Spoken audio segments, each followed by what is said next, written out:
अंगूर के गुच्छे लटक रहे थे और वो उछाल मारती रही, लेकिन एक भी अंगूर नहीं पा सकी। और जब एक भी अंगूर नहीं खाई तो उसने क्या कहा, ये अंगूर खट्टे हैं।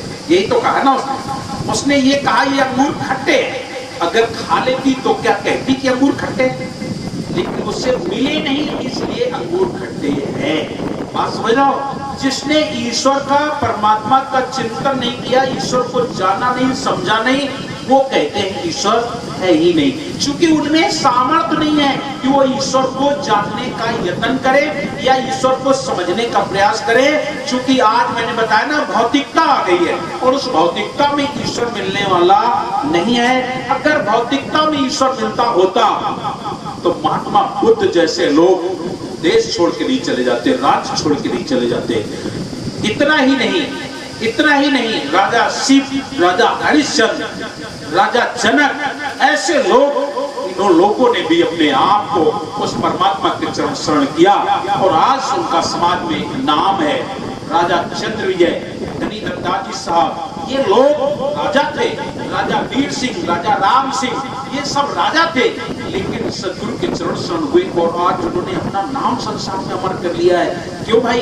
अगर ईश्वर नहीं होता, परमात्मा, तो क्या ये लोग पागल थे क्या? जितना भी बुजुर्ग था पागल था क्या? पागल नहीं था भाई मेरे, पागल नहीं था। उसको ईश्वर का बोध था, ज्ञान था। और आज भी जिन्हें ईश्वर पर प्रेम है, आस्था है, वो देख रहे हैं। साहब कबीर ने ईश्वर को कैसे देखा? लाली मेरे लाल की जित देखो तित लाल। साहब ने ईश्वर को कहाँ देखा?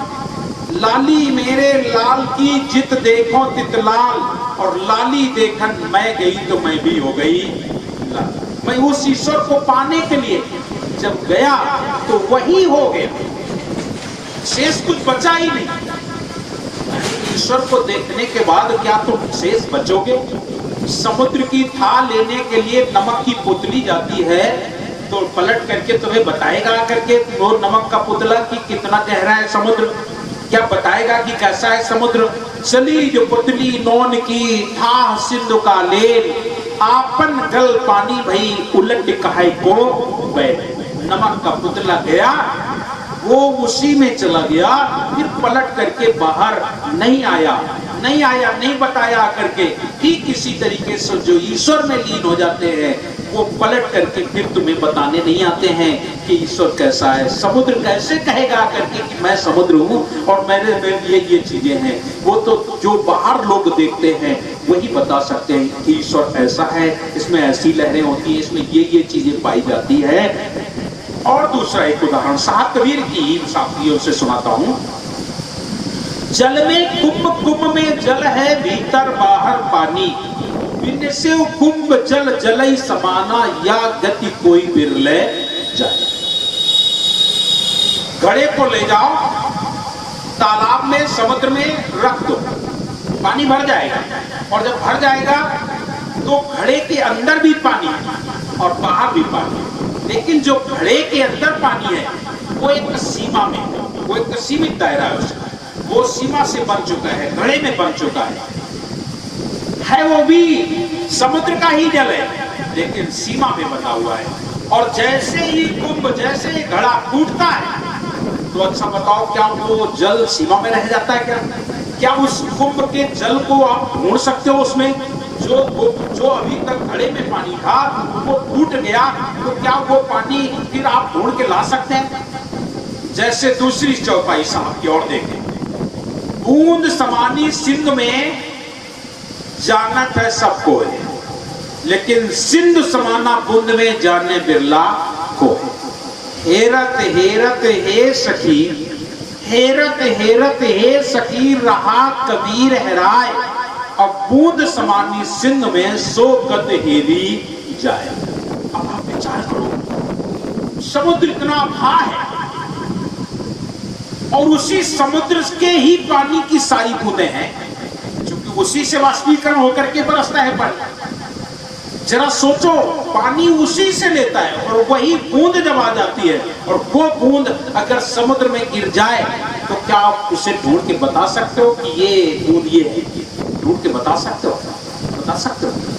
27 नक्षत्र बताए गए हैं, लोगों ने नाम दिए उनके, और 27 नक्षत्रों में हर नक्षत्र में मघा बरस रहा है, श्लेखा बरस रहा है, तो गैरा नक्षत्र बरस रहा है, पुष्य नक्षत्र बरस रहा है, ऐसे बरसे ना, सभी नक्षत्र बरस रहे। और सभी नक्षत्रों का पानी क्या अलग अलग हो सकेगा? क्या अलग अलग देखा जा सकता है? नहीं हो सकता। लेकिन उनमें से एक और नक्षत्र है, और वो है स्वाति नक्षत्र। उस नक्षत्र में इतना बड़ा उसका, देखिए पानी वही है, ध्यान दीजिए, उसी समुद्र का जल है, वही आसमान से बरसता है। लेकिन 27 नक्षत्रों में जो स्वाति नक्षत्र है, जब उसकी बूंद गिरती है तो देखिए कितनी, एक बूंद होती है, गुण कितने अलग अलग।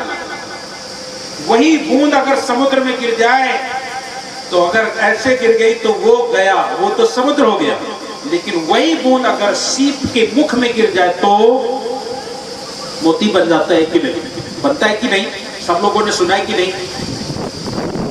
सीप रहे समुद्र में, खारा जल नहीं ले, पानी पीवे स्वाद की, शोभा सागर दे। जरा सोचो, एक बूंद वही समुद्र में वो भी गिर रही है, लेकिन वहां समित सीप बैठी थी, और सीप ने जैसे ही स्वाति नक्षत्र की बूंद गिर रही है और उस समय सीप का मुख खुल गया और बूंद गिर गई, तो याद रख लेना उसमें मोती बन जाती है। और नहीं तो सीप अगर खुली नहीं, समुद्र का पानी ले लिया तो कीड़ा बन जाती है, कीड़ा बन गया। अब विचार कीजिए। एक बात दूसरी, उसी स्वाति नक्षत्र की दूसरी बूंद का क्या कमाल है? दूसरी बूंद का ये कमाल है कि एक सर्प होता है, विषैला सर्प होता है, और वो सर्प विषैला जिस समय पर पहाड़ों पर चला जाता है, जिसे आप मलियागिरी कहते हैं, वहां जब पहुंच जाता है, जिस समय कड़कती है बिजली, चमकते हैं बादल, और स्वाति नक्षत्र की बूंद जब गिरती है और उस विषैले सर्प के मुख में अगर गिर गई तो क्या बन गई? मणि मणि बन गई ना, मणि बन गई। वही एक बूंद है स्वाति नक्षत्र की, जरा सोचो, उससे मणि बन जाती है, और वो मणि को निकाल के बाहर रखता है, फिर चलता है। फण मणिया भुई काल धरत है, तापर जाई चरे, और चरत फिरत है जंगल में, सूरत मणि पर बसे। और मणियाना सर्प हो जाता है, और उसमें इतना तेज होता है, प्रकाश होता है। जरा सोचो, वो बूंद तो वही है ना, बूंद वही है, और बन गया मणि, मणि बन गई। और आगे देखिए, गाय के सींग पर गिरे तो गौलोचन बन जाती है, हाथी के मस्तक पर गिरे तो गजमुक्ता बन जाती है, केले पर गिरे तो कपूर बन जाती है, और वही अगर बूंद तो बिहार के मुंह में गिर जाए तो जीवन भर की प्यास बुझ जाए। अब आप लोग साहब कबीर की स्वाति नक्षत्र की वर्षा किस रूप में लेते हैं, ये आपके ऊपर निर्धारित करता है आप कौन है। अगर आप सर पर करके साहब कबीर का अमृत शब्द ले रहे हैं तो याद रख लेना मणि ही बनेगा, चूंकि आप सर्प हैं, सर्प जैसे हैं, आप विषैले हैं। आपके मुख में अगर स्वाति नक्षत्र की बूंद गिर गई, साहब कबीर की अमृत बूंद वही है स्वाति नक्षत्र जैसी, मुख में गिरेगी तो आप बन जाएंगे मणि। अगर आप सीप जैसे हैं तो मोती बन जाएगी, गाय जैसे है तो गौलोचन बन जाएगी, हाथी जैसे है तो गजमुक्ता बन जाएगी, और केले पर गिरी तो कपूर बन जाती है। लेकिन अगर पपीहा बन करके बन गए, पपीहा बन गए, पपीहा जैसे हो गए, तो आपके जीवन में एक बूंद आती है, जीवन भर की प्यास बुझ जाती है। पपीहा एक ऐसा पक्षी है कि वो कभी भी बाहर का पानी नहीं पीता। पपीहा का मन देख के धीरज रहे न रंच, और मरते दम जल में पड़ा कहूं न गोरी चल। पपीहा मरते समय अगर तालाब में गिर जाए तो चोंच भर के पानी नहीं पिएगा। चोंच कहते हैं उसकी ऊपर रह जाती है, ऊपर होती है, उल्टी नहीं, उसमें पानी नहीं जाएगा, भले ही तड़प रहा है लेकिन वो पानी नहीं पिएगा। क्यों? वो तो केवल स्वाति नक्षत्र की बूंद का पानी पीना चाहता, बस कोई और नहीं। और एक बूंद अगर बचपन से ही अगर उसके जीवन में एक बूंद केवल आ गई तो जीवन भर की प्यास उसकी बुझ गई, अब उसे और पानी की जरूरत नहीं है। स्वाति नक्षत्र जैसी बूंद होती है। तो मैं आपसे निवेदन करता हूँ, पानी तो वही होता है, हम लोग देखते हैं तो बारिश तो एक ही जैसी दिखती ना, चाहे स्वाति नक्षत्र की बूंद गिरे और चाहे मघा, चाहे सुलेखा बरसे, चाहे बहिरा बरसे, चाहे कोई और नक्षत्र बरसे, पानी तो आप लोग तो एक ही जैसा दिखता होगा ना, आपको तो एक ही जैसा दिखता है। लेकिन जरा सोचो, स्वाति नक्षत्र की एक बूंद का कितना कमाल हो गया। बस प्रिय सज्जनों, देखने में वाणी एक जैसी लगती है, वाणी एक ही जैसी लगती है। सात कबीर का ज्ञान हो चाहे किसी और धर्म का ज्ञान हो, आपको देखने में एक जैसा लगता है, लेकिन सार शब्द की एक बूंद अगर तुम्हारे मुंह में पड़ गई, सार शब्द, वो सार शब्द तुम्हारे जीवन में एक बार अगर पड़ गया तो याद रख लेना, आप किस रूप में ले रहे हैं, बस वही बन जाओ, वही बन जाओगे। आपको कुछ और करने की जरूरत नहीं, वो केवल एक बूंद जो मिल जाए, लोग कहते हैं ना, तुम्हारे चरणों की एक बूंद जो मिल जाए, सच कहता हूं तकदीर बदल जाए, तकदीर बदल जाए। तो एक बूंद की जरूरत है। साहब कबीर स्वाति नक्षत्र की वर्षा है, और 27 नक्षत्र जो और 26 नक्षत्र बरसते हैं वो तो बरसते हैं बरसने के लिए, लेकिन साहब कबीर बरसते हैं बरसने के लिए बरसते हैं, लेकिन उनके बरसने में इतना गुण है, इतना गुण है कि जिसके मुख में चली जाए वो अपना अपना कमाल दिखा देते हैं। बस सुनो, यही कारण है कि आज साहब कबीर का ज्ञान दुनिया के हर देश में साहब कबीर की वाणी सुनी जाती है, पढ़ी जाती है, और बड़े बड़े विद्वान साहब कबीर की अमृत वाणी को सुनते समझते हैं, और ना जाने कितने लोग साहब कबीर की वाणी पर रिसर्च करते हैं, रिसर्च करके अपना जीवन संभाल रहे हैं। और मैं आपको बता दूं, यहाँ पर जो बुजुर्ग बैठे हैं, इन बुजुर्गों के बाल्यकाल में सतगुरु कबीर साहब का नाम सुनना लोग पसंद नहीं करते थे, साहब कबीर का नाम सुनना पसंद नहीं करते थे, और कोई नाम अगर बोले भी तो बड़ा खराब समझते थे। और आज साहब कबीर का नाम राधा स्वामी बन करके सुना रहे हैं, बाल योगेश्वर बन के सुना रहे हैं, सतपाल जी महाराज बन के सुना रहे हैं, बाबा जय गुरुदेव बन के सुना रहे हैं, मधु परमहंस बन के सुना रहे हैं, निरंकारी मिशन बन के सुना रहे हैं कि नहीं सुना रहे हैं? इतने बड़े बड़े मिशन, और ये सारे मिशन साहब कबीर की अमृत वाणी से ही इतनी ऊंचाइयों पर पहुंच सके। साहब कबीर की वाणी अगर इनके पास ना हो, इनके पास कुछ शेष बचेगा नहीं, कुछ भी शेष नहीं बचेगा। साहब कबीर की वाणी को दार्शनिक जो हुआ आचार्य रजनीश ओशो, ये दार्शनिक है, सबसे अधिक साहब कबीर की वाणी पर लिखा है। एक साखी ले लेता, एक साखी पर ये मोटे मोटे ग्रंथ बनाए, एक भजन ले लेता, एक भजन पर, छोटी छोटी बातों पर उन्होंने साहब कबीर का एक एक दृष्टिकोण उसका देखिए, हर क्षेत्र में उसने साहब कबीर को देखा है और अपने ग्रंथों में उन्होंने लिखा है। कबीर साहब की एक शब्द, साहब कबीर का एक शब्द, और दुनिया के सारे धर्म ग्रंथ एक तुला पर रख दिए जाएं तो बराबर नहीं होंगे, बराबर नहीं होंगे। ये आचार्य रजनीश ने लिखा है, मैंने नहीं लिखा है। क्यों? क्योंकि 26 नक्षत्र चाहे एक तुला पर रख दिए जाए, लेकिन स्वाति नक्षत्र के बराबर क्या तुल सकते हैं क्या? स्वाति नक्षत्र का जो जल है और 27 नक्षत्रों का जल एक तुला पर रख दिया जाए और स्वाति नक्षत्र का एक तरफ रख दिया जाए, बोलो भाई कीमत किसकी ज्यादा होगी? स्वाति नक्षत्र की कीमत ज्यादा होगी। भले ही 27 नक्षत्र 26 नक्षत्र जो बरसे, आपको फसल तो मिली, आपको पीने के पानी का साधन बना, लेकिन जो चीज उसमें है वो इसमें नहीं है। वो पीने का भी साधन है और साथ साथ में इतनी बातें भी मिल गई, मणि बन गई, मोती बन गया, कपूर बन गया, गोलोचन बन गया, गजमुक्ता बन गया।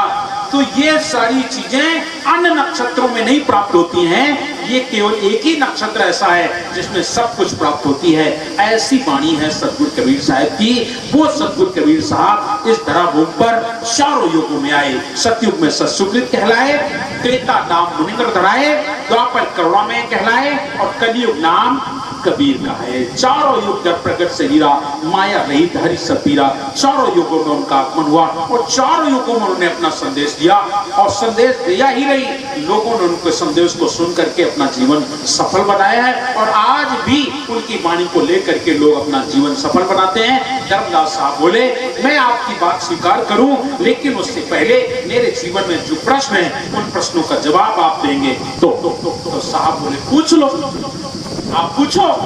तो उन्होंने बहुत सारी बातें पूछी हैं, उनमें से सृष्टि की बात पूछी। तो मैं आप लोगों को आज सृष्टि की बात बताते हैं। सृष्टि की रचना एक पहेली जैसी है। जो व्यक्ति, जो महापुरुष हुए, उन्होंने अपनी बातें बताई और बताने के बाद वो तो चले गए, लेकिन उनके मानने वाले लोगों ने ऐसा कहा कि नहीं, सृष्टि की रचना इन्होंने ही की है, ऐसा आप देखिए। लेकिन ऐसा जबकि है नहीं, ऐसा नहीं है। विष्णु जी को मानने वाले लोगों का कहना है सृष्टि की रचना विष्णु जी ने की है। शिव जी को मानने वाले लोग कहते हैं सृष्टि की रचना शिव जी ने की है। देवियों को मानने वाले लोग कहते हैं देवियों की देवी सृष्टि की रचना देवी ने की है। आप देखें, आप पढ़ लें, देवी पुराण पढ़ें तो देवी पुराण में आप देखेंगे कि देवी ने ही सृष्टि रचना। शिव पुराण आप पढ़ेंगे तो शिव पुराण में भी आप पाएंगे कि सृष्टि की रचना शिव जी ने की है। विष्णु पुराण पढ़ते हैं तो विष्णु जी ने सृष्टि की रचना की है। मैं आपसे जानना चाहता हूं कि सृष्टि की रचना एक तरीके से हुई होगी कि जितने महापुरुष हुए उनकी अलग अलग सोच तो उनसे हुई। आप सोचो, केवल चिंतन मनन करो, सृष्टि की रचना तो एक ही जैसी होगी, बताने का ढंग अलग अलग। भगवान कृष्ण को लोगों ने पढ़ा तो भगवान कृष्ण के बारे में सुना और आपने देखा होगा, बताया होगा लोगों ने कि भगवान कृष्ण ने विराट रूप बनाया और सारा संसार अपने पेट में दिखा दिया, उन्हें सृष्टि का करता मैं बोला, सुना है आप लोगों ने। जरा सोचो, भगवान कृष्ण के मानने वाले कहते हैं सृष्टि की रचना मैंने की।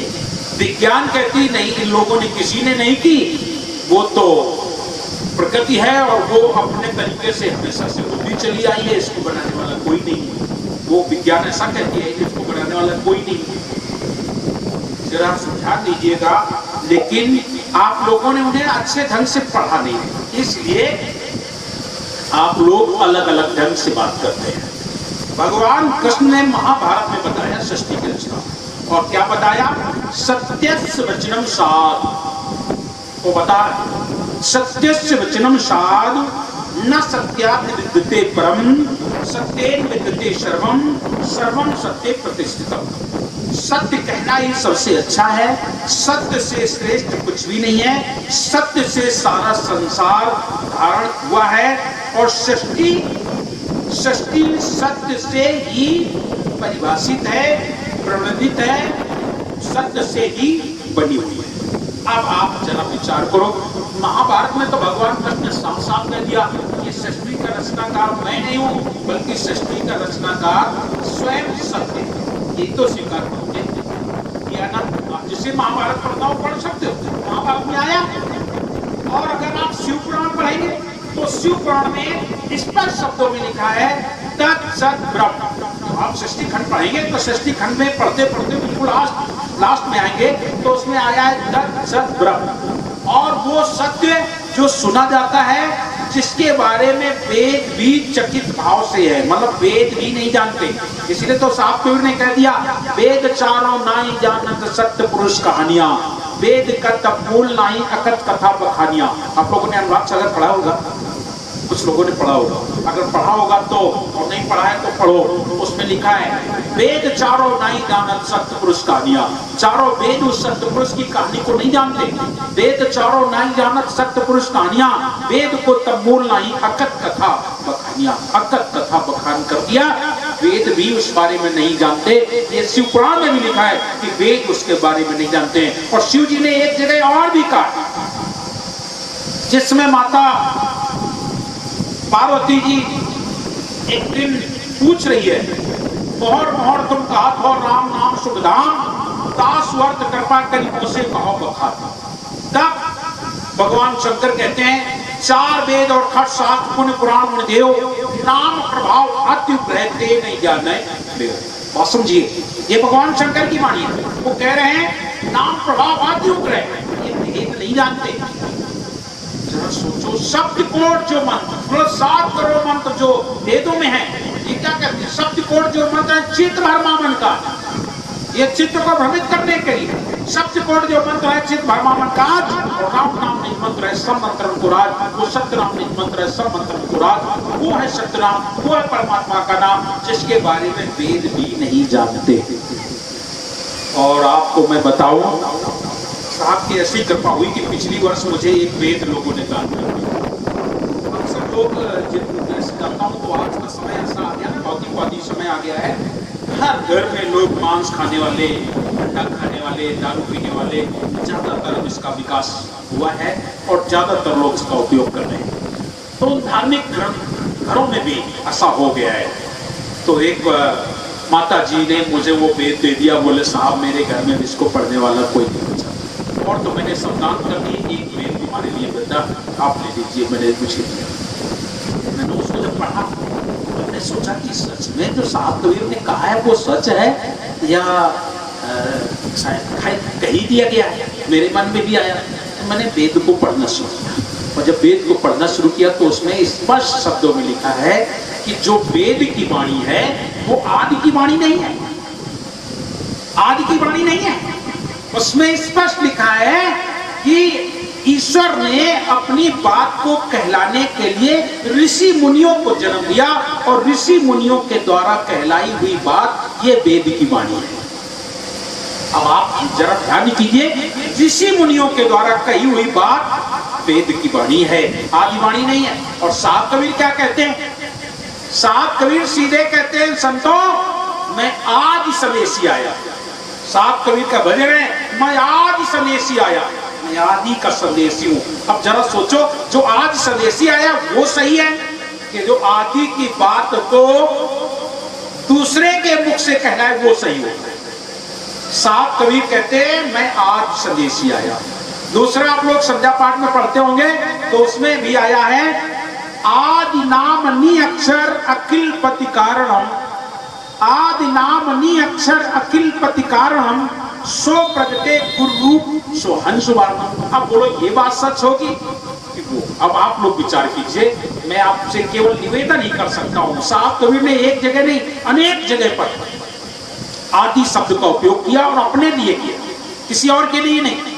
संतों मैं तो आदि संदेशी आया, अपने लिए तो कह रहे हैं मैं आदि संदेशी है, मैं आदि का संदेशी हूँ। और दूसरे शब्दों में कहते हैं आदि नाम नी अक्षर अखिल पति कारणम, सो प्रगटे गुरु, वो गुरु रूप में संसार में प्रकट हुए हैं। कौन? आदि नाम है वो, आदि नाम नी अक्षर अखिल पति कारणम, संसार के उद्धार के लिए आए। आदि नाम नी अक्षर अखिल पति कारणम, सो प्रगटे गुरु रूप, वो संसार में गुरु रूप में प्रकट हुए। अपने को बता रहे ना, अपने को बता रहे हैं। इसलिए मैं आपसे निवेदन करता हूं, सद्गुरु कबीर को पहचानने का प्रयास कीजिए, जानने का प्रयास कीजिए। कौन है साहब, कौन है सद्गुरु कबीर? वो ही सद्गुरु कबीर है जो आदि नाम है, जो आदि है, वो आदि पुरुष है। और वेद चारों नहीं जाने सत्पुरुष कहानियां, वेद नहीं जानते हैं, क्या जानेंगे वेद? वेद में साफ लिखा है कि आदि की वाणी नहीं है, ये तो ऋषि मुनियों की वाणी है, ये ऋषि मुनियों की वाणी है। अब बताओ, जब वेद ऋषि मुनियों की वाणी हो गई तो आदि की वाणी हुई नहीं। तो इसीलिए साहब ने कह दिया वेद चारों नहीं जाना सत्पुरुष कहानियां। वेद चारों सत्पुरुष की कहानी को कैसे जानेगा? क्योंकि वो तो आदि की वाणी है ही नहीं, और आदि की वाणी स्वयं साहब है। और जिसको ना विश्वास हो, मैंने बता दिया, मेरे पास आ गया है वेद, आपको मैं सुना सकूंगा, पढ़ा सकूंगा, दिखा सकूंगा। आइए मैं आपको जरूर पढ़ाऊंगा। तो प्रिय सज्जनों, साहब कबीर का अपना एक अलग स्वरूप है। मैंने आपको एक उदाहरण दे दिया ना, 27 नक्षत्रों में से 26वां नक्षत्र समझ लीजिए, और वो भी स्वाति नक्षत्र है। इसका गुण अपना अलग है, अपना अलग गुण है, और इस गुण से सारा संसार शोभा दे रहा है। सारा संसार होती तो भाई सारा संसार शोभा देता है कि नहीं? मणि से सर्प शोभा दे रहा है कि नहीं दे रहा है? गोलोचन हो गया, गजमुक्ता हो गया। अरे गजमुक्ता जिसके ऊपर होता है वो साथी के ऊपर भार नहीं लादा जाता है। जरा सोचो, जिस हाथी के मस्तक पर गजमुक्ता होता है उसके ऊपर भार नहीं लादा जाता है, वो पूजने योग्य होता है, उसे पूजा की जाती है। और हाथियों पर भार लादा जाता है। इसीलिए साहब ने कबीर ने एक जगह पर कहा है, गुण का भेद है न्यारा न्यारा, जानेगा कोई जानन हारा। सोई गजराज राजकुल पंडित जाके मस्तक मोती, और सकल सब भार लदनुआ महिषासुर के गोती। अरे गुण का भेद है न्यारा न्यारा, जानेगा कोई कोई जानने वाला होगा तो जरा सोचो, वो गजमुक्ता उसके ऊपर भार नहीं लादा जाता है, और सकल सब भार लदनुआ महिषासुर की गोती, और सब महिषासुर के परिवार वाले हो गए, लेकिन वो गजमुक्ता रखने वाला वो एक अलग होता है। तो साहब कबीर की वाणी 27 नक्षत्रों में स्वाति नक्षत्र जैसी बूंद होती है। आप विचार कीजिएगा, धर्मदास साहब कह रहे हैं मुझे दया कीजिए, मुझे सृष्टि की रचना बताइए। तो अनुराग सागर में भी इसका वर्णन दिया, और साहब कबीर ने ही बताया कि ये सृष्टि की रचना सत्य शब्द, प्रथम सृष्टि की रचना सत्य शब्द से हुई, सत्य शब्द से हुई। और जब सत्य शब्द से हुई तो प्रिय सुनो, इसमें बताया गया 16 शब्द हुए, और 16 शब्दों में से 16 अंशों का निर्माण हुआ।